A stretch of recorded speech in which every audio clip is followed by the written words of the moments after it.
Welcome to Varantha race YouTube channel. എൻ്റെ പേര് ശ്രുതി. അപ്പോൾ നമ്മൾ ഇന്ന് ഡെയിലി എന്താ നോക്കുന്നത്? ഡെയിലി കറണ്ട് അഫയേഴ്സ് ആണ് നമ്മളിപ്പോൾ നോക്കിക്കൊണ്ടിരിക്കുന്ന സീരീസ് അല്ലേ. അപ്പം നമ്മൾ ഡെയിലി കറണ്ട് അഫയേഴ്സും അതിൻ്റെ ഒപ്പം തന്നെ തലേന്നത്തെ കറണ്ട് അഫയേഴ്സിൻ്റെ ഒരു ചെറിയ റിവിഷൻ പാർട്ട് പോലാണ് നമ്മൾ നോക്കുന്നത്. അപ്പോൾ നമുക്ക് മാർച്ച് എന്തെല്ലാം കറണ്ട് അഫയേഴ്സ് ആണ് മാർച്ച് മന്തിൽ വന്നിട്ടുള്ളത്. അപ്പോൾ മാർച്ച് മന്ത് നോക്കുകയാണെങ്കിൽ ഫെബ് ലാസ്റ്റും കൂടെ അതിനകത്ത് ഇൻക്ലൂഡ് ആവാറുണ്ട്.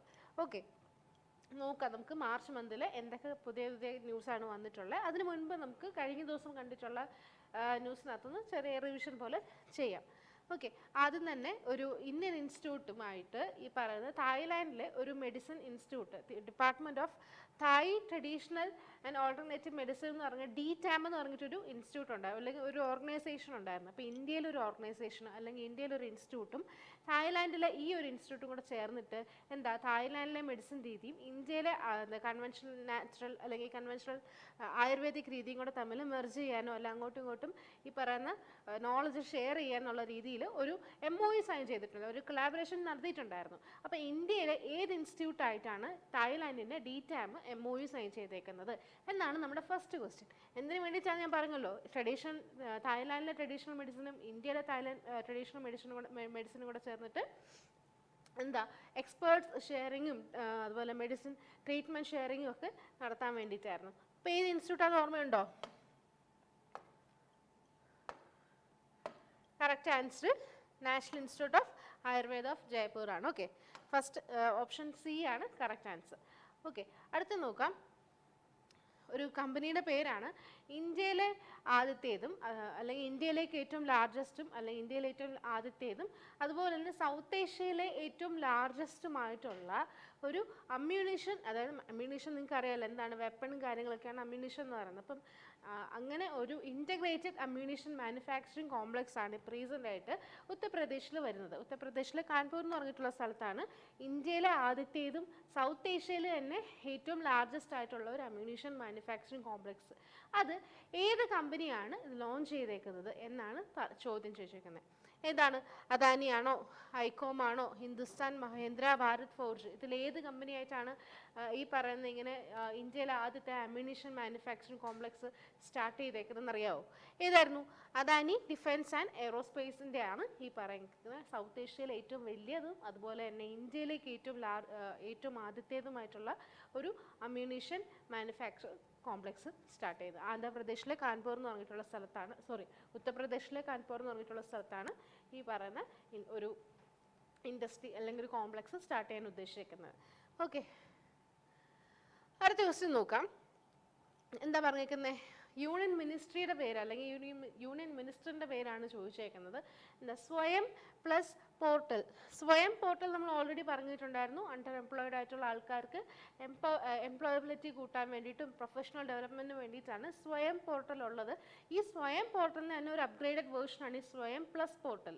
ഓക്കെ, അങ്ങനെയാണെങ്കിൽ ഈ സ്വയം പ്ലസ് പോർട്ടൽ ആരാണ് അൺവീൽ ചെയ്തിട്ടുള്ളത്, ആരാണ് റീസെൻ്റ് ആയിട്ട് ഇപ്പോൾ ലോഞ്ച് ചെയ്തേക്കുന്നത് എന്നാണ് നമ്മുടെ ക്വസ്റ്റ്യൻ. ഏതായിരുന്നു? എംപ്ലോയബിലിറ്റി, ഓൺടർപ്രണർഷിപ്പ് ഒക്കെ വരുത്താൻ വേണ്ടിയിട്ടാണ്. അപ്പോൾ ഏത് മിനിസ്ട്രി ആയിരിക്കും? മിനിസ്ട്രി ഓഫ് MSME അല്ല. പിന്നെ നമുക്ക് ഇനി ഓപ്ഷൻ എലിമിനേഷൻ മെത്തേഡ് നോക്കാം.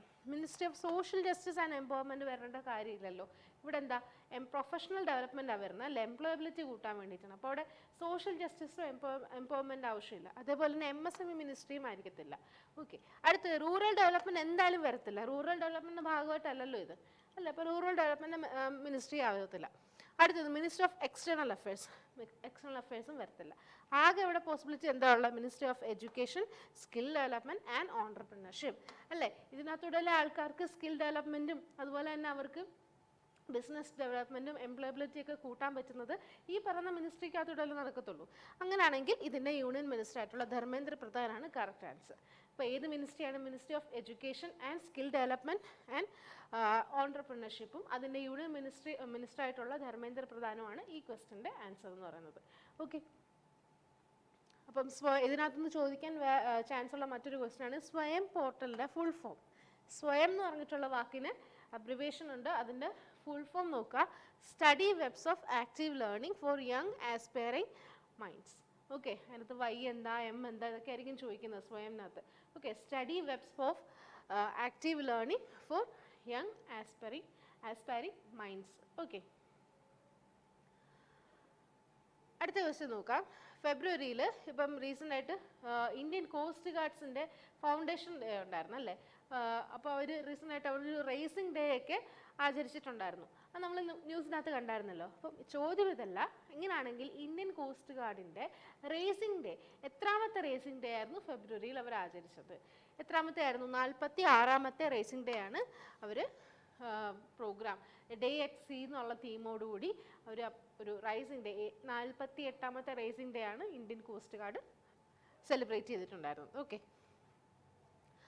അടുത്തത് ഇന്ത്യയിലേക്ക് തന്നെ മൂന്നാമത്തെ എയർക്രാഫ്റ്റ് മ്യൂസിയം. എന്തായിരിക്കും ഒരു എയർക്രാഫ്റ്റ് മ്യൂസിയം? നമുക്ക് എയർക്രാഫ്റ്റുകളൊക്കെ ഡീകമ്മീഷൻ ചെയ്തിട്ട് അത് ആൾക്കാർക്ക് പ്രദർശിപ്പിക്കാൻ വേണ്ടിയിട്ട് ഒരു മ്യൂസിയമായിട്ട് തയ്യാറാക്കുന്നതിനാണ് നമ്മൾ എയർക്രാഫ്റ്റ് മ്യൂസിയം എന്ന് പറയുന്നത്. അങ്ങനെ ഇന്ത്യയിൽ നിലവിൽ ഇപ്പോൾ 3 എയർക്രാഫ്റ്റ് മ്യൂസിയം ഉണ്ട്. ഏറ്റവും റീസെൻ്റ് ആയിട്ട് ലോഞ്ച് ചെയ്തേക്കുന്നത് മൂന്നാമത്തേതാണ്. ഓക്കെ, അത് എവിടാണെന്നാണ് ചോദിച്ചേക്കുന്നത്. ഇനി ഏത് എയർക്രാഫ്റ്റ് ആണ് അവിടെ ഡീകമ്മീഷൻ ചെയ്ത് മ്യൂസിയമായിട്ട് തയ്യാറാക്കിയിരിക്കുന്നത് ചോദിച്ചു കഴിഞ്ഞാൽ TU-142M എന്ന് പറഞ്ഞിട്ടുള്ള ഒരു എയർക്രാഫ്റ്റ് ആണ്, ഇന്ത്യൻ നേവിയുടെ എയർക്രാഫ്റ്റ് ആണ്. അതിനെയാണ് ഡീകമ്മീഷൻ ചെയ്തിട്ട് ഈ മ്യൂസിയത്തിൽ അവർ പ്രദർശിപ്പിക്കുന്നത്.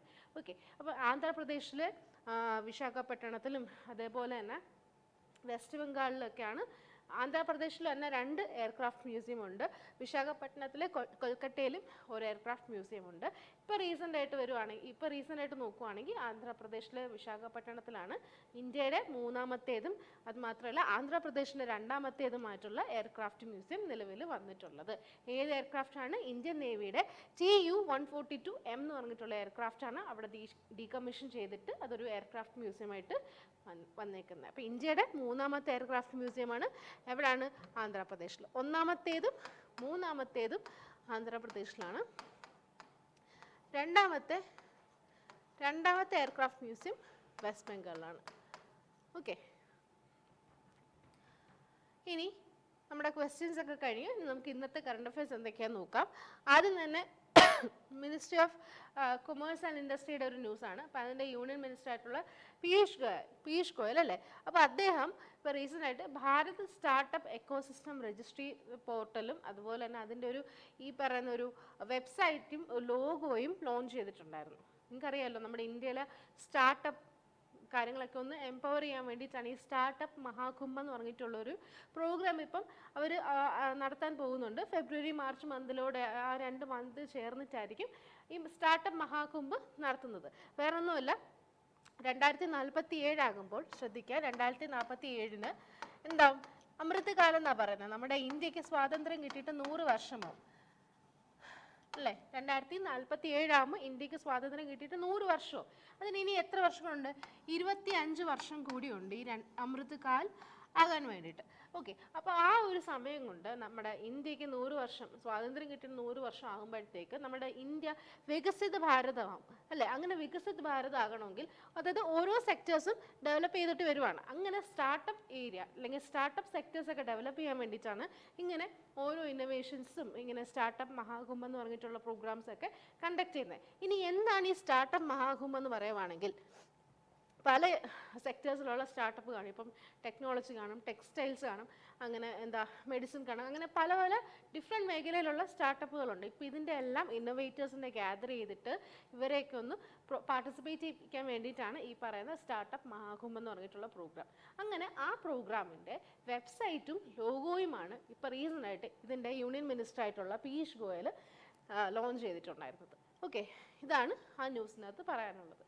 ഓക്കെ, അപ്പം 2047 ആകുമ്പോഴത്തേക്ക് അമൃത് കാൽ 25 വർഷത്തിനുള്ളിൽ എന്താ വികസിത് ഭാരത് ആക്കും ഇന്ത്യ. ഇനി ഈ പറയുന്ന സ്റ്റാർട്ടപ്പ് മഹാകുംഭിൻ്റെ തീം എന്താണെന്ന് കൂടെ നോക്കാം. ഭാരത് ഇന്നോവേറ്റ്സ്.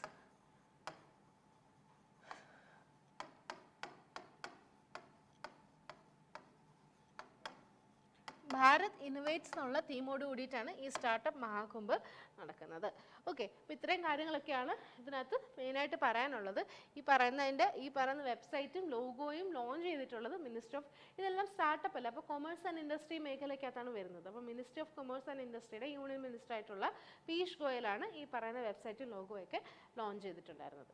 ഓക്കെ, ഇപ്പോൾ മറക്കരുത് സ്റ്റാർട്ടപ്പ് മഹാകുംഭ്. ഓക്കെ, ഇന്ത്യയിലെ ആദ്യത്തെ ഒരു സ്റ്റാർട്ടപ്പ് മഹാകുംഭാണ് ഈ നടക്കാൻ പോകുന്നത്. ഓക്കെ, ഇനി അതിൻ്റെ ഓർഗനൈസേഴ്സ് ഒക്കെ ആരൊക്കെയെന്ന് നോക്കാം. സ്റ്റാർട്ടപ്പ് മഹാകുംഭ് 5 ഓർഗനൈസേഷൻസ് ചേർന്നിട്ടാണ് ഇങ്ങനെ ഒരു പ്രോഗ്രാം സ്പോൺസർ ചെയ്യുന്നത്. ഏതൊക്കെയാണെന്ന് നോക്കാം. ഒന്ന് ASSOCHAM, associated chamber of commerce and industries of India. ASSOCHAM ഓരോന്നിൻ്റെ ഫുൾ ഫോം വളരെ ഇമ്പോർട്ടൻ്റ് ആണ്. അസോച്ചം. അടുത്തത് NASSCOM, national association of software and services companies, service companies. അപ്പം ഒന്ന് അസോച്ചം, അടുത്തത് നാസ്കോം. അടുത്ത് നോക്കാം bootstrap incubation and advisory foundation. അതേപോലെ തന്നെ TIE, the Indus entrepreneurs and Indian ventures and alternate capital association, IVCA. ഈ 5 ഓർഗനൈസേഷൻ ചേർന്നിട്ടാണ് നമ്മുടെ ഇന്ത്യയിലെ ആദ്യത്തെ സ്റ്റാർട്ടപ്പ് മഹാകുംഭ മേള സ്റ്റാർട്ട് ചെയ്യാൻ അല്ലെങ്കിൽ നടത്താൻ ജോയിൻ്റ്ലി ഓർഗനൈസ് ചെയ്യുന്നത്. ഓക്കെ, ഇതാണ് ഇതിൻ്റെ പോസ്റ്ററും അല്ലെങ്കിൽ അതിൻ്റെ ഒരു മെയിൻ ലോഗോയൊക്കെ. ഓക്കെ, അടുത്തത് മറ്റൊരു ഇമ്പോർട്ടൻറ്റ് ന്യൂസാണ്, നമ്മളിപ്പോൾ റീസണായിട്ട് കാണുന്നതാണ്. സ്ത്രീകളുടെ ഉന്നമനത്തിന് വേണ്ടിയിട്ട് ഒരുപാട് പ്രോഗ്രാമും കാര്യങ്ങളൊക്കെ വരുന്നുണ്ട്. അപ്പോൾ അതേപോലെ തന്നെ റൂറൽ വിമൻ്റെ സെൽഫ് ഹെൽപ്പ് ഗ്രൂപ്പ്സ് ഒക്കെ ഉണ്ട്. അതിനെയൊക്കെ ഒന്ന് സപ്പോർട്ട് ചെയ്യാൻ വേണ്ടിയിട്ട് ഇന്ത്യയിൽ തന്നെ 2 ഓർഗനൈസേഷൻ അതിന് വേണ്ടിയിട്ട് ഒരു MOU സൈൻ ചെയ്തിട്ടുണ്ട്. ഏതൊക്കെ 2 ഓർഗനൈസേഷനാണെന്ന് നോക്കാം. ഒന്ന് NABARD, agriculture rural development bank ആണ് നബാർഡ് എന്ന് പറയുന്നത്, നബാർഡും. അതേപോലെ തന്നെ NRLM, national rural livelihood mission. Okay, ഇത് ദീൻ ദയാൽ അന്ത്യോദയ യോജനയുടെ അണ്ടറിൽ വരുന്നതാണ് നാഷണൽ റൂറൽ ലൈവ്ലിഹുഡ് മിഷനൊക്കെ. അപ്പം നബാർഡും NRLM കൂടെ ചേർന്നിട്ട് നമ്മുടെ റൂറൽ വിമൻ, റൂറൽ ഏരിയയിലുള്ള സ്ത്രീകളുടെ സെൽഫ് ഹെൽപ്പ് ഗ്രൂപ്പ്സ് ഒക്കെ ഉണ്ട്. അതിനെയൊക്കെ ഒന്ന് സപ്പോർട്ട് ചെയ്യാൻ വേണ്ടി, ഫിനാൻഷ്യലി സപ്പോർട്ട് ചെയ്യാൻ വേണ്ടിയിട്ടാണ് ഇങ്ങനൊരു MOU സൈൻ ചെയ്തേക്കുന്നത്. അപ്പോൾ ഫിഗർ നോക്കിയേ, നബാർഡും പിന്നെ ആരാണ് NRLM കൂടെ ചേർന്നിട്ട് എന്താണ് സ്ത്രീകളുടെ ഉന്നമനത്തിന് വേണ്ടി അല്ലെ സ്ത്രീകളുടെ സെൽഫ് ഹെൽപ്പ് ഗ്രൂപ്പൊക്കെ സപ്പോർട്ട് ചെയ്യാൻ വേണ്ടിയിട്ട്. അപ്പം നബാർഡും പടം ഒന്ന് മനസ്സിൽ ഒന്ന് പതിച്ച്, നബാർഡുണ്ട്, NRLM ഉണ്ട്. എന്തിനു വേണ്ടിയിട്ടാണ്? സ്ത്രീകൾക്ക് വേണ്ടിയിട്ട്. ഓക്കെ, മറക്കരുത്, NABARD, NRLM, women self help groups support ചെയ്യാൻ വേണ്ടിയിട്ടാണ് ഇങ്ങനൊരു MOU സൈൻ ചെയ്തേക്കുന്നത്. ഓക്കെ, ഇനി നബാർഡിനെ പറ്റിയിട്ട് നിങ്ങൾ അറിഞ്ഞിരിക്കണം. ബാങ്ക് എക്സാംസിന് ചോദിക്കാൻ ചാൻസ് ഉള്ളതാണ്. ഓരോ ബാങ്കിങ് ആസ്പിറൻസും അറിഞ്ഞിരിക്കേണ്ട കുറച്ച് ബേസിക് ആയിട്ടുള്ള സ്റ്റാറ്റിക് നോളജ് ഒക്കെ ഉണ്ട്. ഒന്ന് നബാർഡ്, RBI, SBI, ഇതൊക്കെ എല്ലാ ബാങ്ക് ആസ്പിറൻസും അറിഞ്ഞിരിക്കേണ്ടതാണ്. അപ്പോൾ നമുക്ക് നബാർഡിൻ്റെ കാര്യങ്ങളൊക്കെ നോക്കാം. നബാർഡ് എന്ന് എസ്റ്റാബ്ലിഷ് ചെയ്ത വർഷം 1982 ആണ്. Okay, under the act of parliament 1982 NABARD എന്ന് പറഞ്ഞിട്ടുള്ള, നബാർഡിൻ്റെ ഫുൾ ഫോം നോക്കുകയാണെങ്കിൽ national bank for agriculture and rural development ആണ്. സോറി, അപ്പം ആക്ട് ഓഫ് 1982 ഈ പറഞ്ഞ നബാർഡ് എസ്റ്റാബ്ലിഷ് ചെയ്തിട്ടുള്ളത്. എന്തിനു വേണ്ടിയിട്ടാണ്? നമ്മുടെ അഗ്രികൾച്ചറൽ ആൻഡ് റൂറൽ ഡെവലപ്മെൻറ്റിന് വേണ്ടിയിട്ടാണ്. ഒരു sustainable and equitable agriculture and rural development എന്നുള്ളൊരു എയിമോട് കൂടിയിട്ടാണ് നബാർഡ് എന്ന് പറഞ്ഞിട്ടുള്ള ബാങ്ക് എസ്റ്റാബ്ലിഷ് ആയിട്ടുള്ളത് 1982. അപ്പോൾ അതിൻ്റെ ചെയർമാൻ നോക്കാം, ഷാജി KV ആണ് നബാർഡിൻ്റെ ചെയർമാൻ. അതേപോലെ തന്നെ ഹെഡ് ക്വാർട്ടേഴ്സ് നോക്കുവാണെങ്കിൽ മഹാരാഷ്ട്രയിലെ മുംബൈയിലാണ് നബാർഡിൻ്റെ ഹെഡ് ക്വാർട്ടേഴ്സ് വരുന്നത്. അപ്പോൾ 1982 നബാർഡ് വരുന്നത്. ആരാണ് ചെയർമാൻ? ഷാജി KV. അതേപോലെ ഹെഡ് ക്വാർട്ടർ നോക്കുവാണെങ്കിൽ മഹാരാഷ്ട്രയിലെ മുംബൈയിലാണ്. അപ്പോൾ നമ്മൾ എന്തുകൊണ്ടാണ് നബാർഡ് പഠിച്ചത്? നബാർഡും NRLM കൂടെ ചേർന്നിട്ട് എന്താണ് റൂറൽ വിമൻ്റെ സെൽഫ് ഹെൽപ്പ് ഗ്രൂപ്പൊക്കെ സപ്പോർട്ട് ചെയ്യാൻ വേണ്ടിയിട്ട് ഒരു MOU സൈൻ ചെയ്തിട്ടുണ്ടായിരുന്നു. അപ്പോൾ അതുകൊണ്ടാണ് നമ്മൾ നബാർഡൊക്കെ നോക്കിയിട്ടുണ്ടായിരുന്നത്. ഓക്കെ, അടുത്ത് നോക്കാം. Ministry of environment, forest and climate change അല്ലേ, MOEFC എന്ന് പറയുന്നത് ministry of environment, forest and climate change ആണ്. അങ്ങനെ ഈ പറയുന്ന മിനിസ്ട്രി ഇപ്പോൾ റീസെൻ്റായിട്ട് ഗ്രീൻ ക്രെഡിറ്റ് പ്രോഗ്രാം ഇറങ്ങിയിട്ടുണ്ടായിരുന്നു. ഓക്കെ, അതായത് സസ്റ്റൈനബിലിറ്റിക്ക് വേണ്ടിയിട്ട് തന്നെയാണ്. മെയിനായിട്ട് ഈ കാർബൺ എമിഷൻ മാത്രം പോരല്ലോ നമ്മുടെ എൻവയൺമെൻറ്റ് സസ്റ്റൈനബിൾ ആവാൻ വേണ്ടിയിട്ട്. അവിടെ വാട്ടർ കൺസർവേഷൻ വേണം, ട്രീ പ്ലാന്റേഷൻ വേണം, ഇങ്ങനത്തെ കാര്യങ്ങളെല്ലാം ഉണ്ടെങ്കിൽ മാത്രമേ അതൊരു സസ്റ്റൈനബിൾ എൻവയൺമെൻറ്റ് എന്ന് പറയാൻ പറ്റുള്ളൂ. അപ്പോൾ അതിന് വേണ്ടിയിട്ട് ഗ്രീൻ ക്രെഡിറ്റ് പ്രോഗ്രാം എന്നൊരു പ്രോഗ്രാം ഓൾറെഡി ഈ പറയുന്ന ministry, environment ministry already launch ചെയ്തിട്ടുണ്ടായിരുന്നു. അപ്പോൾ അവർ അതിനകത്ത് പുതിയൊരു അമെൻമെൻറ്റ് കൊണ്ടുവന്നിട്ടുണ്ട്. എന്താണെന്ന് ചോദിച്ചു കഴിഞ്ഞാൽ, ഓരോ ആൾക്കാർക്കും അല്ലെങ്കിൽ ഓരോ ഗ്രോൺ ട്രീ വളർന്ന ഓരോ ഗ്രോൺ ട്രീക്കും ഓരോ ഗ്രീൻ ക്രെഡിറ്റ് അവർ അവാർഡ് ചെയ്യുന്നതായിരിക്കും. അതായത് ഇപ്പം ഓരോ ഇൻഡിവിജ്വൽ, ഇപ്പം ഞാനിപ്പം കുറച്ച് സ്ഥലത്ത് കുറച്ച് മരങ്ങൾ നട്ടുപിടിപ്പിച്ചു. ആ മരങ്ങളൊക്കെ ഒന്ന് വളർന്ന് അത് ഒരു പരുവത്തിനായി കഴിയുമ്പോൾ ഓരോ മരത്തിനും ഓരോ ക്രെഡിറ്റ് പോയിന്റ് എന്നുള്ള രീതിയിൽ എനിക്ക് കിട്ടുന്നതാണ്. അപ്പോൾ അതിന് കുറച്ച് മാനദണ്ഡങ്ങളൊക്കെ ഉണ്ട്. മിനിമം 5 ഏക്കർ വേണം, അങ്ങനെയൊക്കെ കുറച്ച് ക്രൈറ്റീരിയ ഒക്കെ ഉണ്ട്. അപ്പോൾ നമ്മൾ അറിഞ്ഞിരിക്കേണ്ടത് എക്സാം പോയിന്റ് ഓഫ് വ്യൂവിൽ എന്താ അറിഞ്ഞിരിക്കുക? ഇത് ലോഞ്ച് ചെയ്തിട്ടുള്ള മിനിസ്ട്രി ഏതാണെന്ന് അറിഞ്ഞിരിക്കുക. സ്വാഭാവികമായിട്ടും ഏത് മിനിസ്ട്രി ആയിരിക്കും?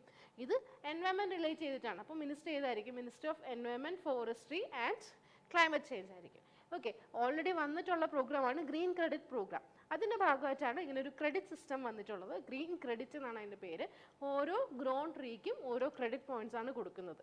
ഓക്കെ, ഇനി അതാണ് ഈ പറഞ്ഞിട്ടുള്ള പ്രോഗ്രാമിനകത്ത് പറയുന്നത്. affirming the vision for a net zero future. Carbon എമിഷനൊക്കെ നെറ്റ് സീറോ ആക്കാൻ വേണ്ടിയിട്ട് ആണ്. അതേപോലെ തന്നെ 60 GW 2029 ആകുമ്പോൾ 60 GW non fossil fuel resources അല്ല നോൺ ഫോസിൽ ഫ്യൂൽ എനർജീസ് ഒക്കെ പ്രൊഡ്യൂസ് ചെയ്യും. അങ്ങനെ ഒരുപാട് എയിം ഒക്കെ ഉണ്ട്. അത് നമ്മൾ ഓൾറെഡി കാണുന്നതാണ്. Green credit program, ministry of environment, forestry and climate change, ഈ മിനിസ്റ്ററിനകത്തിൽ വരുന്നതാണ് ഈ ഗ്രീൻ ക്രെഡിറ്റ് പ്രോഗ്രാം. അതിനകത്ത് പുതുതായിട്ട് വന്നിട്ടുള്ള അമെൻമെൻറ്റിനാണ് ന്യൂസിനകത്ത് ഇപ്പോൾ ഇൻക്ലൂഡ് ചെയ്തിട്ടുണ്ടായിരുന്നത്. ഓക്കെ, അടുത്തത് വളരെ ഇമ്പോർട്ടൻ്റ് ആയിട്ടൊരു ന്യൂസാണ്. നോക്കുക, നമ്മുടെ AIRF എന്താണെന്ന് ചോദിച്ചു കഴിഞ്ഞാൽ ഓൾ ഇന്ത്യ റെയിൽവേ മെൻ ഫെഡറേഷനാണ്. അതായത് റെയിൽവേ സെക്ടറിലൊക്കെ വർക്ക് ചെയ്തിട്ടുള്ള ആൾക്കാരുടെ ഒരു ഫെഡറേഷനാണ് AIRF അഥവാ all India railway men's federation എന്ന് പറയുന്നത്. ഈ all India railway men's federation start ചെയ്തിട്ട് ഇപ്പോൾ 100 വർഷമായി. ഓക്കെ, കമമറേറ്റ് ചെയ്തിട്ട് 100 വർഷമായി. അപ്പോൾ അതിൻ്റെ ഭാഗമായിട്ട് ഇത് റെയിൽവേ റിലേറ്റ് ചെയ്തിട്ടാണ്. അപ്പോൾ റെയിൽവേ മിനിസ്റ്റർ ആയിട്ടുള്ള അശ്വിനി വൈഷ്ണവ് എന്ത് ചെയ്തു, 100 വർഷമായല്ലോ ഈ പറയുന്ന all India railway men's federation start ചെയ്തിട്ട്. അപ്പോൾ അതിൻ്റെ ഭാഗമായിട്ട് ഒരു ഒരു പോസ്റ്റേജ് സ്റ്റാമ്പ് റിലീസ് ചെയ്തിട്ടുണ്ടായിരുന്നു. ആ സ്റ്റാമ്പാണ് ഇതായി കാണുന്നത്. ഓക്കെ, AIRFൻ്റെ 100 ഇയേഴ്സായി. ഓക്കെ, Shatabdi Mahotsav 100 years of tireless struggles എന്നാണ് പറയുന്നത്. അപ്പോൾ ഇതിൻ്റെ ഭാഗമായിട്ട് അശ്വിനി വൈഷ്ണവ് ഇറക്കിയിട്ടുള്ള സ്റ്റാമ്പാണ്. സ്റ്റാമ്പ് റിലീസ് സെറമണിയിൽ അവർ ഇറക്കിയിട്ടുള്ള സ്റ്റാമ്പാണ് ഈ കാണുന്നത്. ഓക്കെ, എന്നാണ് എല്ലാ റെയിൽവേ ജീവനക്കാരുടെ ഒരു ഫെഡറേഷനാണ് all India railway men's federation എന്ന് പറയുന്നത്. ഇതിൻ്റെ 100ാമത്തെ വർഷമാണ് സ്റ്റാർട്ട് ചെയ്തിട്ട്. അപ്പോൾ അതിൻ്റെ ഭാഗമായിട്ട് ഈ പറയുന്ന റെയിൽവേ മിനിസ്റ്റർ, യൂണിയൻ മിനിസ്റ്റർ ആയിട്ടുള്ള അശ്വിനി വൈഷ്ണവ് ഇതിനോടനുബന്ധിച്ചിട്ട് എന്ത് ചെയ്തു, ഒരു പോസ്റ്റൽ സ്റ്റാമ്പ് റിലീസ് ചെയ്തിട്ടുണ്ടായിരുന്നു. ഓക്കെ, ഇത് പ്രോഗ്രാമൊക്കെ നടക്കുന്നത് ഡൽഹിയിലെ കർണൈൽ സിംഗ് റെയിൽവേ സ്റ്റേഡിയത്തിൽ വെച്ചിട്ടാണ് ഇങ്ങനൊരു പ്രോഗ്രാമൊക്കെ നടന്നത്. ഓക്കെ, ഇനി ഇതിനകത്ത് നിങ്ങൾ അറിഞ്ഞിരിക്കേണ്ട കാര്യം, ഓൾ ഇന്ത്യ റെയിൽവേയുടെ പ്രസിഡന്റ് N. കണ്ണയ്യ.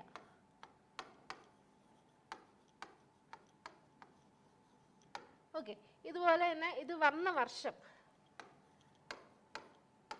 ഏപ്രിൽ 24, 1924 ഇത് സ്റ്റാർട്ട് ചെയ്തത്. പക്ഷേങ്കിൽ എസ്റ്റാബ്ലിഷ് ചെയ്തതെന്നാണ്. പക്ഷേങ്കിൽ ഓപ്പറേഷൻ സ്റ്റാർട്ട് ചെയ്തത് അല്ലെങ്കിൽ പ്രവർത്തനമായി തുടങ്ങിയത് 1929 ഓക്കെ, അപ്പോൾ എസ്റ്റാബ്ലിഷ് ആയ വർഷം നോക്കുവാണെങ്കിൽ 1924 ഏപ്രിൽ 24 പ്രസിഡന്റ് N. കണ്ണയ്യാണ്. ഇത് കമമറേറ്റ് ചെയ്തത് 1929 കമമറേറ്റ് ചെയ്തല്ല, ഓപ്പറേഷണലൈസ് ആയത് 1929 ഓക്കെ, അപ്പോൾ ഇത്രയും കാര്യങ്ങളൊക്കെയാണ് ഇതിനകത്തുനിന്ന് അറിഞ്ഞിരിക്കേണ്ടത്. ഔട്ട് ഓഫ് ദ ബോക്സ് ചോദിക്കാൻ ചാൻസ് ഉള്ള ക്വസ്റ്റ്യൻസ്. അപ്പം ഇത് മറ്റൊരു ഇമ്പോർട്ടൻറ്റ് ക്വസ്റ്റ്യൻ, ഇത് റിലീസ് ചെയ്തിട്ടുള്ള ഈ പോസ്റ്റൽ സ്റ്റാമ്പേജ് റിലീസ് ചെയ്തിട്ടുള്ള ആരാണ് നിങ്ങൾ നോക്കിയാൽ മനസ്സിലാവും. റെയിൽവേ മിനിസ്റ്റർ ആയിട്ടുള്ള അശ്വിനി വൈഷ്ണവാണ്. ഓക്കെ, അടുത്ത് നോക്കാം, ഫിനാൻഷ്യൽ ലിറ്ററസി വീക്ക്. ഓക്കെ, ഞാൻ പറഞ്ഞല്ലോ, അപ്പോൾ മാർച്ച് മന്ത് നമ്മൾ സ്റ്റാർട്ട് ചെയ്തെങ്കിൽ ഫെബ്രുവരിയുടെ ലാസ്റ്റ് മന്ത് എൻഡിലുള്ള ന്യൂസൊക്കെ നമുക്ക് ചോദിക്കാൻ ചാൻസ് ഉണ്ട്. അപ്പം RBI കൊണ്ടുവന്നിട്ടുള്ള ഒരു പ്രോഗ്രാമാണ് ഫിനാൻഷ്യൽ ലിറ്ററസി വീക്ക്. അതായത് നമ്മൾ ഈ സാമ്പത്തിക ശാസ്ത്രമൊക്കെ അറിഞ്ഞിരിക്കാൻ വേണ്ടിയിട്ട്, അല്ലെങ്കിൽ ബേസിക് ആയിട്ടുള്ള ഫിനാൻഷ്യൽ ട്രാൻസാക്ഷൻസും ഫിനാൻഷ്യൽ ബേസിക്സ് ഒക്കെ ആൾക്കാർക്കിടയിൽ അറിയിക്കാൻ വേണ്ടി, അവർ അവയർനെസ് കൊണ്ടുവരാൻ വേണ്ടിയിട്ട് ഒരു വീക്ക് തന്നെ ഫിനാൻഷ്യൽ ലിറ്ററസി വീക്കായിട്ട് ആചരിക്കുന്നുണ്ട്. അത് വന്നിട്ട് എന്താണ്, ഫെബ്രുവരി 26 തൊട്ട് മാർച്ച് 1 ഈ ഫിനാൻഷ്യൽ ലിറ്ററസി വീക്ക് എന്ന് പറയുന്നത് RBI ആണ് അനൗൺസ് ചെയ്തിട്ടുള്ളത്. അപ്പം എന്താണ് ഇതിനകത്ത് കറണ്ട് അഫയേഴ്സിനകത്ത് പറഞ്ഞേക്കെന്ന് ചോദിച്ചു കഴിഞ്ഞാൽ, എന്തുകൊണ്ടാണ് ഇത് മാർച്ചിനകത്ത് കറണ്ട് അഫയേഴ്സിനകത്ത് വന്നതെന്ന് ചോദിച്ചു കഴിഞ്ഞാൽ, ഇപ്പം ഈ പറയുന്ന RBI അനൗൺസ് ചെയ്തിട്ടുള്ള ഫിനാൻഷ്യൽ ലിറ്ററസി വീക്കിനോടനുബന്ധിച്ചിട്ട് തന്നെ ഒരു ഐഡിയ തോൺ എന്ന് പറഞ്ഞിട്ടൊരു പ്രോഗ്രാം നടത്തുന്നുണ്ട്. PG സ്റ്റുഡൻസിനെ ഫോക്കസ് ചെയ്തിട്ടാണ് ഈ ഐഡിയ തോൺ എന്ന് പറയുന്ന ഒരു പ്രോഗ്രാം കണ്ടക്ട് ചെയ്യുന്നത്. ഓക്കെ, അതായത് ഓരോ എഡ്യൂക്കേഷൻ ഇൻസ്റ്റിറ്റ്യൂഷൻസിലും സ്റ്റുഡൻസിൻ്റെ ഒരു കോമ്പറ്റീഷൻ നടക്കുന്നുണ്ട്. ഒരു എസ്സേ റൈറ്റിംഗ് പോലൊക്കെ ഉള്ള ഒരു കോമ്പറ്റീഷനാണ് ഈ പറയുന്ന ഐഡിയ ടോൺ നടത്തുന്നത്. ഇത് RBI ആണ് കണ്ടക്ട് ചെയ്യുന്നത്. എന്തുകൊണ്ടാണ് RBI കണ്ടക്ട് ചെയ്യുന്നത്? RBI അനൗൺസ് ചെയ്തിട്ടുള്ള ഫിനാൻഷ്യൽ ലിറ്ററസി വീക്കാണ് ഫെബ്രുവരി 26 തൊട്ട് മാർച്ച് 1 വരെ. ഓക്കെ, അപ്പം മാർച്ച് 20 വരെ ഈ പറയുന്ന ഐഡിയ ടോണിന് പാർട്ടിസിപ്പേറ്റ് ചെയ്യേണ്ട സമയമാണ്. അതുകൊണ്ടാണ് ഇത് കറണ്ട് അഫയേഴ്സിനകത്ത് വന്നിട്ടുള്ളത്. അപ്പം ഏതൊക്കെ സ്റ്റുഡൻസ് ആണ്? ഓരോ എഡ്യൂക്കേഷൻ ഇൻസ്റ്റിറ്റ്യൂഷനിലെയും PG സ്റ്റുഡൻസിനെ ഫോക്കസ് ചെയ്തിട്ടാണ് ഈ പറയുന്ന ഐഡിയ ടോൺ കോമ്പറ്റീഷൻ ഇറങ്ങിയിട്ടുള്ളത്. അതുകൊണ്ടാണ് ഇത് കറണ്ട് അഫയേഴ്സിനകത്ത് വന്നിട്ടുള്ളത്. അത് മാത്രമല്ല, ഈ പറയുന്ന ഫിനാൻഷ്യൽ ലിറ്ററസി വീക്കിൻ്റെ ഈ വർഷത്തെ തീം കൂടി നോക്കാം. Make a right start, become financially smart. Make a right start, become financially smart. ഇതാണ് ഈ വർഷത്തെ ഫിനാൻഷ്യൽ ലിറ്ററസി വീക്ക്. ഞാൻ ഒന്നുകൂടെ പറയാം. ഫിനാൻഷ്യൽ ലിറ്ററസി എന്ന് പറയുമ്പോൾ എന്താണ്? നമ്മുടെ ബേസിക് ആയിട്ടുള്ള സാമ്പത്തിക ശാസ്ത്രം, ഫിനാൻസ് റിലേറ്റ് ചെയ്തിട്ടുള്ള ബേസിക് ടേംസും കാര്യങ്ങളും എല്ലാം, റേറ്റും കാര്യങ്ങളും എല്ലാം എല്ലാവരും നമ്മൾ കോമൺ ആൾക്കാർ അറിഞ്ഞിരിക്കാൻ വേണ്ടിയിട്ടാണ് ഇങ്ങനെ ഒരു ഫിനാൻഷ്യൽ ലിറ്ററസി വീക്ക് തന്നെ ആചരിക്കുന്നത്. ഫെബ്രുവരി 26 തൊട്ട് മാർച്ച് 1 വരെയാണ് നമ്മുടെ ഈ ഫിനാൻഷ്യൽ ലിറ്ററസി വീക്ക്. അത് RBI ആണ് കൊണ്ടുവന്നിട്ടുള്ളത്.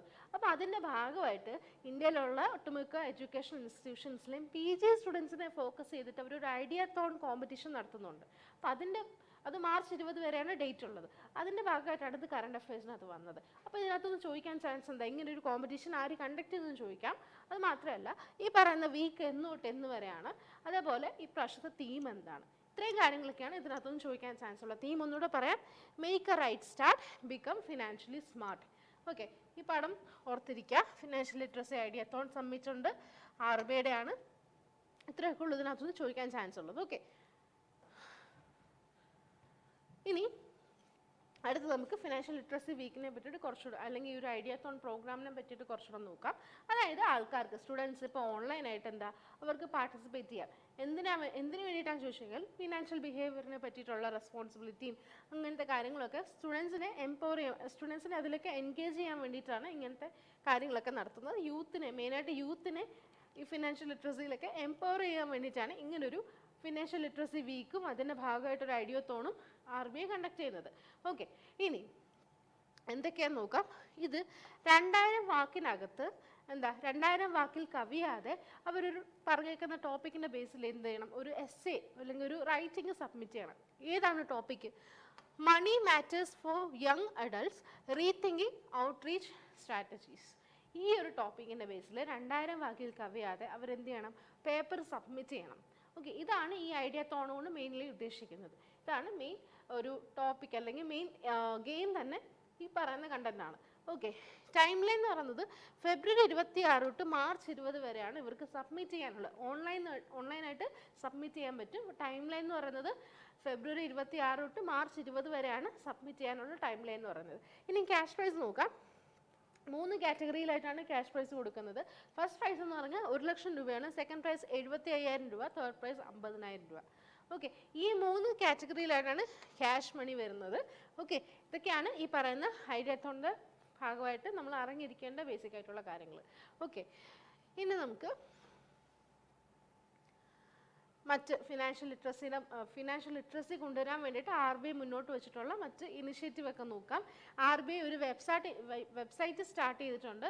എന്തിനാണെന്ന് ചോദിച്ചു കഴിഞ്ഞാൽ അത് മൾട്ടിപ്പിൾ ലാംഗ്വേജിൽ, പല ഭാഷയിൽ, അല്ലെങ്കിൽ ഇപ്പം പല കോമിക് ബുക്കുകൾ, ഫിലിമുകൾ, ഗെയിമൊക്കെ ആയിട്ട് ഈ പറയുന്ന ഫിനാൻഷ്യൽ ലിറ്ററസി ആൾക്കാരിൽ എത്തിക്കാൻ വേണ്ടിയിട്ട് ഒരു വെബ്സൈറ്റ് തന്നെ സ്റ്റാർട്ട് ചെയ്തിട്ടുണ്ട്. ആ വെബ്സൈറ്റിന് ഇതാണ് ആ വെബ്സൈറ്റ്, https: www.rbi.organization.in. അത് അങ്ങനെ ഒരു വെബ്സൈറ്റ് ഉണ്ട്. ഈ വെബ്സൈറ്റ് എന്തിനാണെന്ന് ചോദിച്ചു കഴിഞ്ഞാൽ ആൾക്കാർക്ക് ഈ ബാങ്കിങ് ടേംസിനെ പറ്റിയിട്ട് അല്ലെങ്കിൽ ഫിനാൻഷ്യൽ ലിറ്ററസി വരാൻ വേണ്ടിയിട്ട് ഓരോരോ ഓൺലൈൻ ഗെയിംസ് ആയിട്ടും ഓരോ കോമിക് ബുക്കായിട്ടും ഓരോ ചെറിയ ഫിലിമൊക്കെ ആയിട്ട് മൾട്ടിപ്പിൾ ലാംഗ്വേജസിൽ RBI ഈ വെബ്സൈറ്റിൽ കൊടുത്തിട്ടുണ്ട് അല്ലെങ്കിൽ അപ്ലോഡ് ചെയ്തിട്ടുണ്ട്.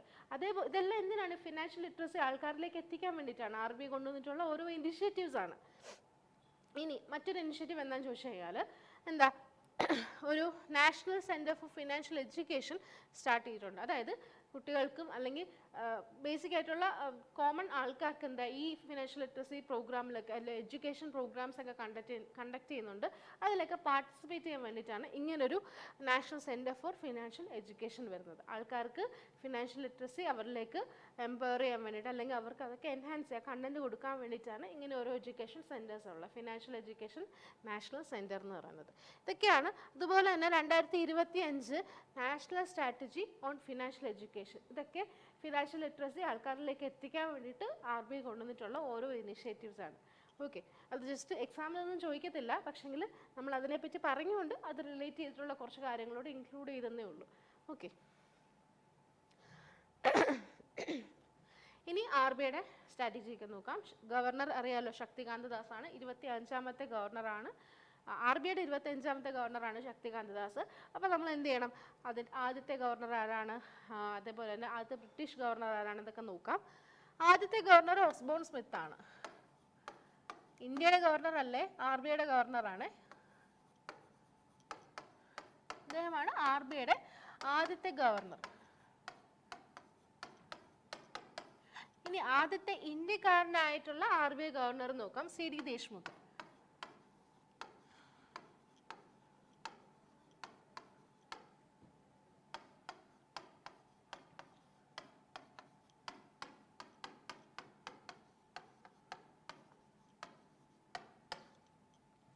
ഇനി ഇപ്പോഴത്തെ ഗവർണർ നമ്മുടെ ശക്തികാന്ത ദാസ് ആണ്. 25ാമത്തെ RBIയുടെ 25ാമത്തെ ഗവർണറാണ് ശക്തികാന്ത ദാസ്. നിങ്ങൾക്ക് ഞാൻ ഒരു ചെറിയ ഹോംവർക്ക് തരാം. നമ്മുടെ ഒരു ഒരു മലയാളി RBIയുടെ ഗവർണർ ആയിട്ടുണ്ട്. എത്രാമത്തെ ഗവർണറാണ്, അല്ലെങ്കിൽ ആ പറയുന്ന RBIയുടെ മലയാളി ആയിട്ടുള്ള RBI ഗവർണർ പേരെന്താണെന്ന് നിങ്ങളൊന്ന് കമൻറ്റ് സെക്ഷനിൽ അറിയിക്കുക. ഓക്കെ, നിങ്ങൾക്ക് അറിയത്തില്ലായിരിക്കും, പക്ഷെ നിങ്ങൾ ജസ്റ്റ് ഗൂഗിളിൽ സെർച്ച് ചെയ്ത് നോക്കുക. എന്താ അതിൻ്റെ ബെനിഫിറ്റ് എന്ന് ചോദിച്ചു കഴിഞ്ഞാൽ നിങ്ങൾ അതൊന്നും അങ്ങനെ സെർച്ച് ചെയ്ത് നോക്കിക്കഴിഞ്ഞാൽ പിന്നെ ഒരിക്കലും അത് മറക്കത്തില്ല. ഇപ്പം ഞാൻ ചുമ്മാ അത് പറഞ്ഞു തന്നാൽ നിങ്ങളത് കേൾക്കുമ്പം ഇങ്ങനെ കേട്ട് ഇതുവഴി അങ്ങ് പോകും. നിങ്ങളതൊന്ന് സെർച്ച് ചെയ്ത് നിങ്ങൾ കുറച്ച് എഫേർട്ട് ഇടുകയാണെങ്കിൽ പിന്നെ അത് ഒരിക്കലും മറക്കത്തില്ല. ഓക്കെ, അപ്പോൾ ഇത്രയും കാര്യങ്ങളൊക്കെയാണ് ഗവർണറിനെ പറ്റി പറയുവാണെങ്കിൽ. RBIക്ക് 4 ഡെപ്യൂട്ടി ഗവർണേഴ്സ് ഉണ്ട്. ആരൊക്കെയെന്ന് നോക്കാം. ഒന്ന് S ജാനകിരാമൻ, സ്വാമിനാഥൻ ജാനകിരാമൻ. അടുത്തത് മൈക്കിൾ ഡെബബ്രാട്ട പത്ര. അടുത്തത് M രാജേശ്വർ റാവ്, T രവിശങ്കർ. ഈ 4 പേരാണ് RBIയുടെ ഡെപ്യൂട്ടി ഗവർണേഴ്സ്. ഗവർണർ ആരാണ്? ശക്തികാന്ത ദാസ് ആണ്. 25ാമത്തെ ഗവർണറാണ് ശക്തികാന്ത ദാസ്. ഇനി RBI എസ്റ്റാബ്ലിഷ് ചെയ്ത വർഷം എല്ലാ ബാങ്കിങ് ആസ്പിറൻസും അറിഞ്ഞിരിക്കേണ്ട കാര്യമാണ്. April 1, അതായത് April Fool എന്നാണ് RBI എസ്റ്റാബ്ലിഷ് ആയിട്ടുള്ളത്. ഏത് വർഷമാണ്? 1935 April 1 RBI എസ്റ്റാബ്ലിഷ് ആയത്. മഹാരാഷ്ട്രയിലെ മുംബൈയിലാണ് RBIയുടെ ഹെഡ് ക്വാർട്ടർ വരുന്നത്. ഈ ഓഫ് ഇന്ത്യ വെച്ച് അവസാനിക്കുന്ന ഏത് ഫിനാൻഷ്യൽ ഇൻസ്റ്റിറ്റ്യൂഷൻ്റെയും ഹെഡ് ക്വാർട്ടർ എപ്പോഴും മഹാരാഷ്ട്രയിലെ മുംബൈയിൽ തന്നെ ആയിരിക്കും. Okay, central bank of India, union bank of India, അങ്ങനെ ഓഫ് ഇന്ത്യ വെച്ച് അവസാനിക്കുന്ന ഏത് ഫിനാൻഷ്യൽ ഇൻസ്റ്റിറ്റ്യൂഷൻ നോക്കിയാലും ഹെഡ് ക്വാർട്ടർ ഇവിടെ തന്നെ ആയിരിക്കും, മുംബൈയിൽ തന്നെ ആയിരിക്കും. ഓക്കെ, അപ്പോൾ ഹോംവർക്ക് മറക്കണ്ട. മലയാളി ആയിട്ടുള്ള ഒരാൾ RBIയുടെ ഗവർണർ ആയിട്ടുണ്ട്. അതാരാണെന്ന് കണ്ടുപിടിച്ചിട്ട് കമൻറ്റ് സെക്ഷനിൽ അറിയിക്കുക. ഓക്കെ, അടുത്ത് നോക്കാം. ഏഷ്യൻ ഡെവലപ്മെൻറ്റ് ബാങ്കിൻ്റെ ന്യൂസാണ്. ഇത് SSCക്ക് റെയിൽവേക്കും അത്ര ഇമ്പോർട്ടൻ്റ് അല്ല, സ്റ്റിൽ ബാങ്കിന് ചിലപ്പോൾ ചോദിക്കാൻ ചാൻസ് ഉണ്ട്. അതായത് ഗ്ലോബൽ ബോണ്ടൊക്കെ ഉണ്ടല്ലോ, അത് ഈ പറയുന്ന 5 വർഷത്തേക്ക് global bond Asian development bank price ചെയ്തിട്ടുണ്ട്. USD 3.5 ബില്യൺ ആണ് ഈ പറയുന്ന global bond Asian development bank issue ചെയ്തിട്ടുണ്ടായിരുന്നത്. ഓക്കെ, ഈ രണ്ട് എന്താ പറയുക, ഈ രണ്ട് ന്യൂമറിക്കൽ വാല്യൂസ് മാത്രം ഓർത്തിരിക്കുക. 3.5 ബില്യൺ USD ആണ്. അതുപോലെ തന്നെ 5 വർഷത്തേക്കുള്ള ഗ്ലോബൽ ബോണ്ടാണ് ഏഷ്യൻ ഡെവലപ്മെൻറ്റ് ബാങ്ക് ഇഷ്യൂ ചെയ്തിട്ടുണ്ടായിരുന്നത്. ഇനി അതിനകത്തെ ഇൻട്രസ്റ്റ് റേറ്റ് കൂടെ നോക്കാം. 4.375% ആണ് പെർ ആനം ആണ് ഇതിൻ്റെ ഇൻട്രസ്റ്റ് റേറ്റ് വരുന്നത്.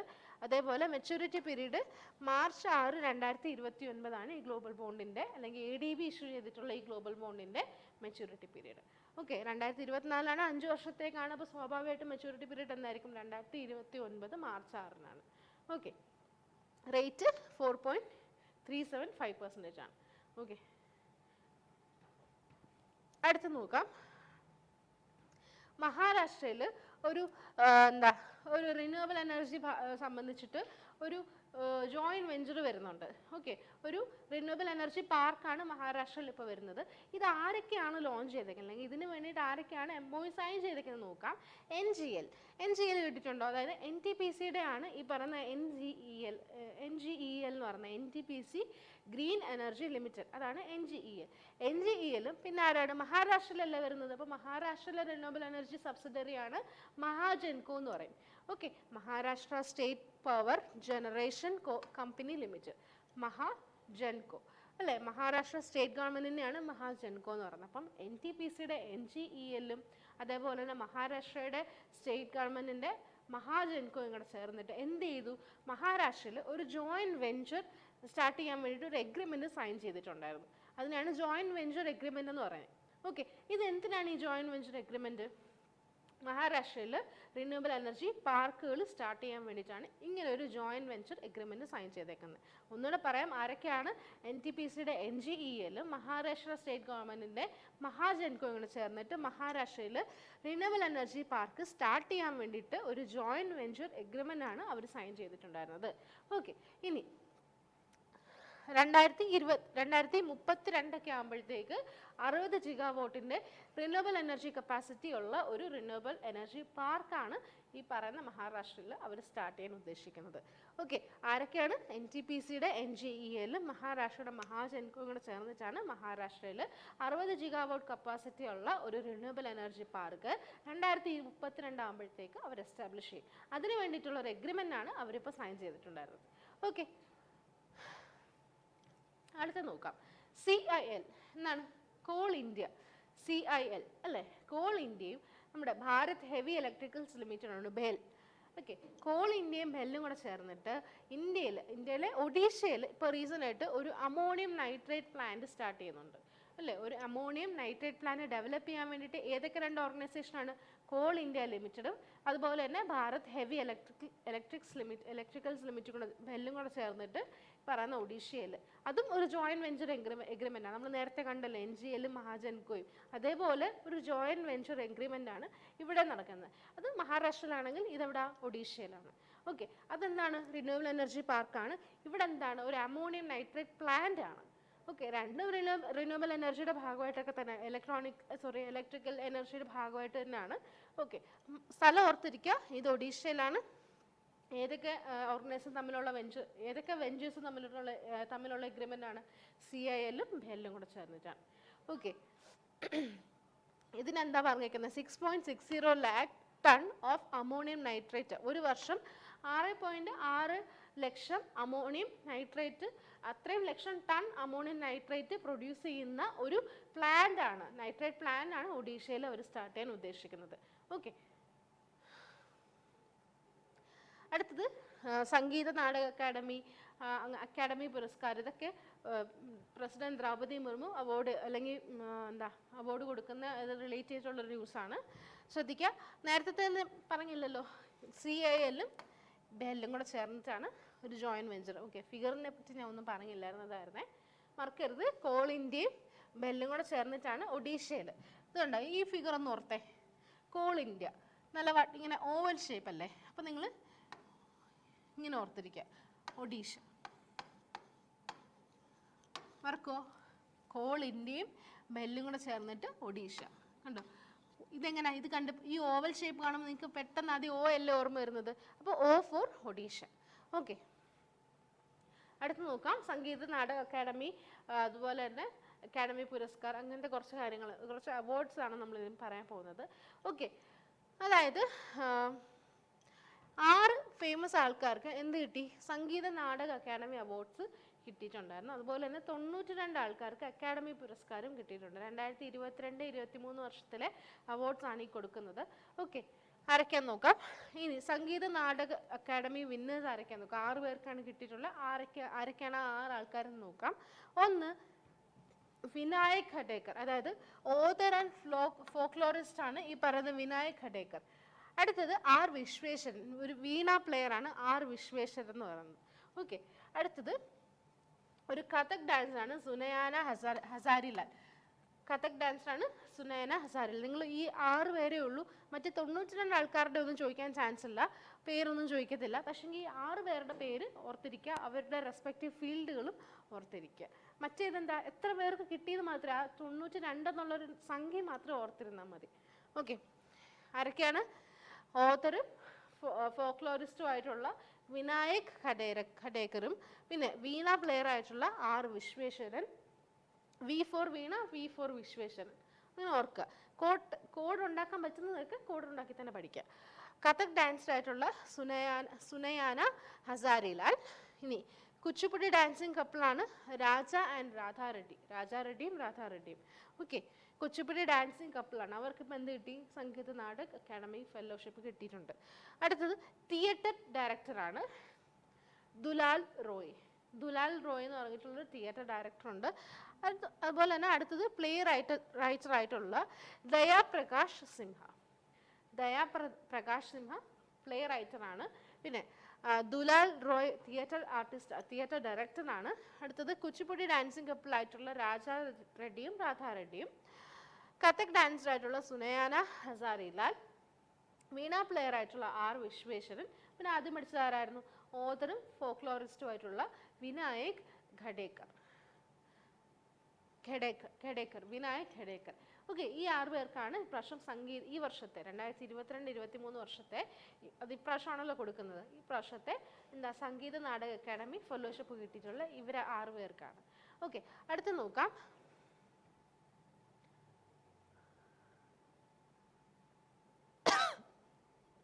അക്കാദമി പുരസ്കാരം. ഓക്കെ, അക്കാദമി പുരസ്കാരം ആർക്കൊക്കെയാണ് അല്ലെങ്കിൽ എത്ര പേർക്കാണ് കിട്ടിയിട്ടുള്ളതെന്ന് നോക്കാം. 46 ഇൻഡിവിജ്വൽസിന് കിട്ടിയിട്ടുണ്ട് ഈ പറയുന്ന അക്കാദമി പുരസ്കാരം. 2022-ലും 2023-ലും അങ്ങനെ രണ്ടും കൂടെ ചേർത്തിട്ട് 92 ആൾക്കാർക്കാണ് കിട്ടിയിട്ടുള്ളത്. 2022-ൽ 46 ആൾക്കാർക്കും 2023 നോക്കുകയാണെങ്കിൽ ആ വർഷം 46 ആൾക്കാർക്ക് കിട്ടിയിട്ടുണ്ട് ഈ അക്കാദമി പുരസ്കാരം എന്ന് പറയുന്നത്. അങ്ങനെ ഇൻ ടോട്ടൽ മൊത്തത്തിൽ 92 ആൾക്കാർക്കാണ് അക്കാദമിക് പുരസ്കാരം ഈ 2 വർഷത്തെ കൂടെ ചേർത്ത് കിട്ടിയിട്ടുള്ളത്. നോക്കാം. 2022-ൽ 12 അവാർഡും 2023-ൽ 12. ഓക്കെ, ഇത് 12 എല്ലാം സെയിം തന്നെയാണ്.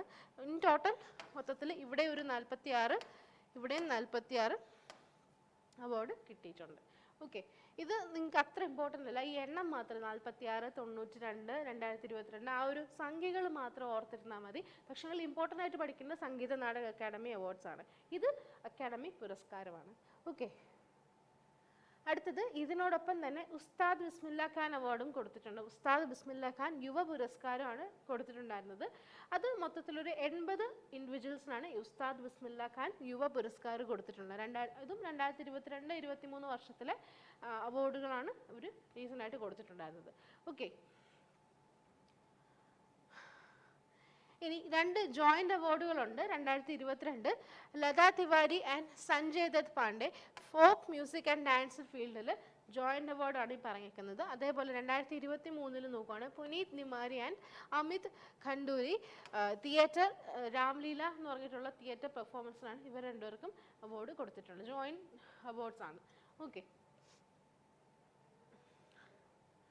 ഇനി അക്കാദമി പ്രൈസിനെ പറ്റി പറയുവാണെങ്കിൽ സംഗീത നാടക അക്കാദമി കൊടുക്കുന്ന ഹയസ്റ്റ് ഓണറാണ് ഈ അക്കാദമി രത്ന എന്ന് പറയുന്നത്. ഓക്കെ, ഇത് എന്താ നാഷണാലിറ്റി, റേസ്, അതുപോലെ തന്നെ റിലീജിയൻ ഇതൊന്നും ഒരു ഭാഗമല്ല, ഇതിനൊരു ഡിസ്റ്റിങ്ഷൻ ഇല്ലാതെ തന്നെ കൊടുക്കുന്ന ഹയസ്റ്റ് ഓണറാണ്, സംഗീത നാടക അക്കാദമി കൊടുക്കുന്ന ഹയസ്റ്റ് ഓണറാണ് ഈ അക്കാദമി രത്ന എന്ന് പറയുന്നത്. ഓക്കെ, ആദ്യമായിട്ട് കൊടുത്തത് 1954-ലാണ് ആദ്യമായിട്ട് ഒരാൾക്ക് അക്കാദമി രത്ന അവാർഡ് കൊടുക്കുന്നത്, അല്ലെങ്കിൽ ഇങ്ങനൊരു പ്രൈസ് കൊടുക്കുന്നത്. Okay, prize money 30 lakh rupees ആണ്. ഓക്കെ, അടുത്തത് സംഗീത നാടക അക്കാദമി പറ്റി പറയുവാണെങ്കിൽ ഇതിൻ്റെ പ്രൈസ് മണി 1 ലക്ഷം രൂപയാണ്. അത് മാത്രമല്ല കൂടെ ഒരു താമരപത്ര ആൻഡ് അംഗവസ്ത്രം എന്ന് പറഞ്ഞിട്ടുള്ളൊരു സംഭവം കൂടെ ഇതിൻ്റെ കൂടെ കൊടുക്കുന്ന സൈറ്റേഷൻ പോലൊക്കെ കൊടുക്കുന്നതാണ്. 1 ലക്ഷം രൂപയും താമരപത്രയും പിന്നെ അതുപോലെ അംഗവസ്ത്രം. ഓക്കെ, ഇതിൻ്റെ കാര്യം നോക്കുവാണെങ്കിൽ ചെയർമാൻ ഡോക്ടർ സന്ധ്യ പുരേച്ചയും ഹെഡ് ക്വാർട്ടർ ഡൽഹിയിലും എസ്റ്റാബ്ലിഷ് ചെയ്ത വർഷം 1953 ആണ്. 1954 ആദ്യമായിട്ട് അക്കാദമിക് രത്ന അവാർഡ് കൊടുത്ത വർഷമാണ് 1954. 1953 സംഗീത നാടക അക്കാദമി എസ്റ്റാബ്ലിഷ് ചെയ്ത വർഷമാണ്. ഓക്കെ, അടുത്ത് നോക്കാം. ഒരു സയൻസ് റിലേറ്റ് ചെയ്തിട്ടുള്ള ന്യൂസാണ്. നമ്മുടെ മുംബൈയിലെ താനെ എന്ന് പറഞ്ഞിട്ടുള്ള സ്ഥലം ഉണ്ടല്ലോ, മഹാരാഷ്ട്രയിലെ താനെ എന്ന് പറഞ്ഞിട്ടുള്ള സ്ഥലം. അവിടെ ഇപ്പോൾ റീസണായിട്ട് ഇന്ത്യൻ നേവിയുടെ 4ാമത്തെ ഒരു ബാർജ് ലോഞ്ച് ചെയ്തിട്ടുണ്ടായിരുന്നു. ഓക്കെ, ബാർജിൻ്റെ പേരാണ് LSAM 18 അഥവാ യാർഡ് 128 എന്നാണ് ഇന്ത്യൻ നേവിയുടെ പുതിയ ബാർജിൻ്റെ പേര്. ആ പടം നിങ്ങൾക്ക് നോക്കിയാൽ മനസ്സിലാവും. ഇന്ത്യൻ നേവിയുടെ ഇത് അത്ര ക്ലിയർ അല്ല, സ്റ്റിൽ ഈ ഫിഗറിനകത്ത് നോക്കിയാൽ മനസ്സിലാവും. LSAM 18 അഥവാ യാർഡ് 18 എന്ന് പറഞ്ഞിട്ടുള്ള ബാർജാണ്, ഇന്ത്യൻ നേവിയുടെയാണ്. ഇത് ലോഞ്ച് ചെയ്തത് മഹാരാഷ്ട്രയിലെ താനെയിലാണ്. ഓക്കെ, ഇതിൻ്റെ ഫുൾ ഫോം നോക്കാം. ACTCM ബാർജാണ്. ഫുൾ ഫോം നോക്കാം. അമ്യൂണേഷൻ കം ടോർപിഡോ കം മിസൈൽ എന്നാണ് ഈ ബാർജിൻ്റെ പേര്. LSAM 18 അഥവാ യാർഡ് 128 എന്ന് ഓർത്ത് വെച്ചാൽ മതി. എവിടെയാണ് ലോഞ്ച് ചെയ്തതെന്ന് ഓർത്തിരിക്കുക. മഹാരാഷ്ട്രയിലെ താനെയിലാണ് ആദ്യമായിട്ട്, ഇന്ത്യയുടെ 4ാമത്തെ ബാർജാണ്, 4ാമത്തെ ACTCM ബാർജാണ് ലോഞ്ച് ചെയ്തത് മഹാരാഷ്ട്രയിലെ താനെയിലാണ്. ഓക്കെ, അടുത്ത് നോക്കുക, ഒരു ഒബിച്ചറി ന്യൂസാണ്. നമ്മുടെ ഇന്ത്യയിലേക്ക് തന്നെ ഏറ്റവും പ്രായം കൂടിയ ഒരു Lok Sabha MP, member of parliament ആണ്, ഏറ്റവും പ്രായം കൂടിയ ലോക്സഭ MP ആണ്.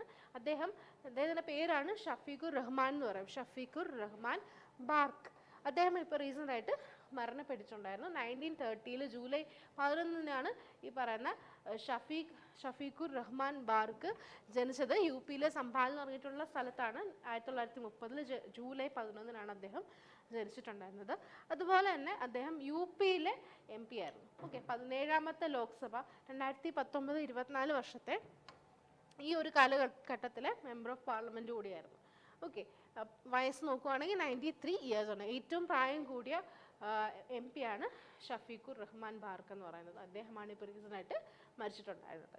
ഓക്കെ, എവിടുത്തെ MP ആണെന്നുള്ളത് ഓർത്തിരിക്കുക, അത് ചിലപ്പം ചോദിക്കാൻ ചാൻസ് ഉണ്ട്. അടുത്തത് ഒരു ബുക്കാണ്. ഓക്കെ, ദാ ഈ ഫിഗർ നോക്കിയേ, സ്വാളോയിങ് ദ സൺ എന്ന് പറഞ്ഞിട്ടുള്ള ബുക്കാണ്. ഇതാണ് ലക്ഷ്മി മുരുടേശ്വർ പുരി എന്ന് പറയും. ഇവരാണ് ഈ പറയുന്ന ബുക്കിൻ്റെ ഓഥർ. സ്വാളോയിങ് ദ സൺ എന്ന് പറയുന്നത്. ഓക്കെ, ലക്ഷ്മി മുരുടേശ്വർ പുരിയാണ്. ഫോമർ അസിസ്റ്റന്റ് സെക്രട്ടറി ആണ്, സെക്രട്ടറി ജനറൽ ആണ് UN-ൻ്റെ. അവരാണ് ഈ പറയുന്ന സ്വാളോയിങ് ദ സൺ നോവൽ എന്ന് പറഞ്ഞിട്ടുള്ള ബുക്ക് അവരുടെ ഡെബ്യൂ നോവലാണ് ലോഞ്ച് ചെയ്തിട്ടുണ്ടായിരുന്നത്, അല്ലെങ്കിൽ റൈറ്റ് ചെയ്തിട്ടുണ്ടായിരുന്നത്. അത് നമ്മുടെ യൂണിയൻ മിനിസ്റ്റർ ഹർദീപ് സിംഗ് പുരി ആണല്ലോ, അദ്ദേഹത്തിൻ്റെ വൈഫാണ് ഈ പറയുന്ന ലക്ഷ്മി മുരുടേശ്വർ പുരി എന്ന് പറയുന്നത്.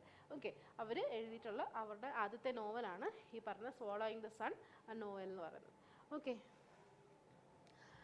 അടുത്തത് ഇനി ഗുജറാത്തിൽ പ്രൈം മിനിസ്റ്റർ നരേന്ദ്രമോദി വിസിറ്റ് ചെയ്തിട്ടുണ്ടായിരുന്നു. അതിൻ്റെ ഭാഗമായിട്ട് ഗുജറാത്തിലെ ഒരു സ്ഥലമാണ് നവസാരി എന്ന് പറയും. നവസാരിയിൽ ആദ്യത്തെ മിത്ര പാർക്ക് അദ്ദേഹത്തിന് മിത്ര പാർക്കിൻ്റെ ഫൗണ്ടേഷൻ സ്റ്റോൺ ലേ ചെയ്തിട്ടുണ്ടായിരുന്നു. ഗുജറാത്തിൻ്റെ നവസാരിയിലെ ആദ്യത്തെ മിത്ര പാർക്ക്, PM മിത്ര, അതിൻ്റെ ഭാഗമായിട്ട് ഈ ഇൻഡസ്ട്രി ടെക്സ്റ്റൈൽ റിലേറ്റ് ചെയ്തിട്ടുള്ള ഒരു സ്കീമാണ് PM മിത്ര എന്ന് പറയുന്നത്. ഈ മിത്രയുടെ ഒരു ഇൻഡസ്ട്രിയൽ പാർക്ക് ഗുജറാത്തിലെ നവസാരിയിൽ വന്നിട്ടുണ്ട്. ഗുജറാത്തിലെ ആദ്യത്തെ ഇൻഡസ്ട്രിയൽ പാർക്കാണ് നവസാരിയിലുള്ളത്. അതിൻ്റെ ഫൗണ്ടേഷൻ സ്റ്റോണാണ് പ്രധാനമന്ത്രി ലേ ചെയ്തിട്ടുണ്ടായിരുന്നത്. ഓക്കെ, മിത്രയുടെ ഫുൾ ഫോം ഇതിനകത്ത് ഓർത്തിരിക്കുക. പ്രധാനമന്ത്രി mega integrated textile region and apparel എന്നാണ് ഇതിൻ്റെ ഫുൾ ഫോം വരുന്നത്. വളരെ ഇമ്പോർട്ടൻ്റ് ആണ്. ഇതിനകത്ത് ചോദിക്കാൻ ചാൻസ് ഉള്ളത് ഈ പറയുന്ന മിത്രയുടെ ഫുൾ ഫോമാണ്. അതുപോലെ തന്നെ ഇതിൻ്റെ ഔട്ട്ലേ 3000 കോടി രൂപയുടെ പ്രോഗ്രാമാണ്, അല്ലെങ്കിൽ ഫൗണ്ടേഷൻ സ്റ്റോൺ ആണ്, അല്ലെങ്കിൽ ഡെവലപ്മെൻ്റ് ആണ് അദ്ദേഹം ഗുജറാത്തിലെ നവസാരിയിൽ നടത്തിയിട്ടുള്ളത്. അപ്പം എവിടെ സ്ഥലം ഓർത്തിരിക്കുക, ഇതിൻ്റെ ഔട്ട്ലേ ഓർത്തിരിക്കുക, ഫുൾ ഫോം മസ്റ്റാണ്. ഓക്കെ, ഇത്രയും കാര്യങ്ങളാണ്. അല്ലെങ്കിൽ ഏത് ഇൻഡസ്ട്രി റിലേറ്റ് ചെയ്തിട്ടാണ് ഈ പറയുന്ന PM മിത്ര എന്നുള്ള സ്കീം ഉള്ളത് എന്ന ചോദ്യം ചോദിക്കാൻ ചാൻസ് ഉണ്ട്. ഓക്കെ,